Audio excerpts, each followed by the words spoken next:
Hello viewers, you're welcome to this lecture on mycology. Now, what is mycology? Mycology is the study of fungi. The fungi constitute a kingdom of its own known as the kingdom fungi.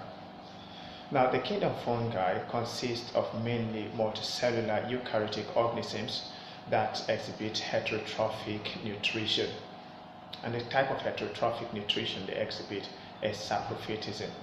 So they are actually multicellular organisms, usually having more than one cell, and they are eukaryotic organisms in that they have a membrane-bound nucleus in their cells. Now, the saprophytes are organisms that basically digest their food externally with enzymes before assimilating. So fungi such as the mushrooms and the shelf fungi and others exhibit saprophytic nutrition by first releasing enzyme into their substrate. It could be a dead log or wood, and then they digest it externally before absorbing it. So through that process they help in the breakdown of dead organic matter. They help to decompose organic matter. So typical examples of fungi include the mushrooms, the yeast, Saccharomyces cerevisiae, and many other fungi that are commonly seen in our environment. And some, particularly the yeast, is very useful in the bakery and brewery industries for fermentation. But the yeast is usually unicellular in nature. Now, I want to look at the characteristics of fungi. The first characteristic of fungi is that fungi are eukaryotic, non-vascular, non-motile, and heterotrophic organisms. They are eukaryotic, having a membrane-bound nucleus. They are non-vascular because they don't have the vascular tissues that are common in plants, the xylem and the phloem. They are non-motile, not able to move from one place to another, and they are heterotrophic organisms. The second distinctive feature of the fungi, or the second characteristic of the fungi, is they may be unicellular or filamentous. Okay, unicellular fungi include the yeast, Saccharomyces cerevisiae, and we have some chytrids in the phylum Chytridiomycota that are also unicellular. So we have some unicellular fungi. So that multicellular nature is not common to all of them. The third characteristic of the fungi is that they reproduce by means of spores. The fungi reproduce mainly by the use through the production of spores. Now, the ascomycetes produce sexual spores called ascospores. The basidiomycetes produce basidiospores, which are also sexual spores, and they also reproduce sexually through the use of conidiospores. The chytridiomycetes, or the chytrids, produce motile zoospores. The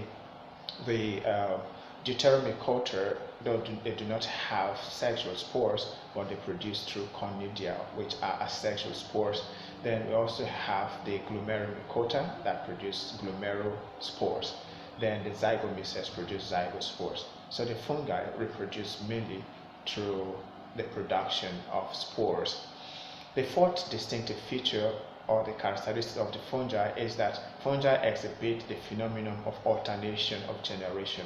Alternation of generation basically means a phenomenon in which an organism alternates between a sexual and asexual life phase. The life cycle of the organism alternates between sexual and asexual life phase. Or we can say they exhibit haplodiploidic life phases, haploid life phase and the diploid life phase. In the case of the plants, we say the organism alternates between the sporophyte and the gametophyte generation. Some fungi also exhibit that. They have a sporophyte generation and a gametophyte generation. So they exhibit alternation of generation. The fifth characteristic of the fungi, number 5, is that fungi lack chlorophyll and hence cannot perform photosynthesis. The fungi lack chlorophyll. Okay, they, instead of having chlorophyll in their cell component, they actually do not have chlorophyll for photosynthesis. So they are quite distinct from the plants in that regard. Fungi store their food in the form of starch. That's the sixth characteristic of the fungi. They store their food in the form of starch. Then the seventh characteristic of the fungi is that biosynthesis of chitin occurs in the fungi. Biosynthesis, the production of chitin. Their cell walls are made up of chitin. They have chitinous cell walls, and that distinguishes them from the plant cells.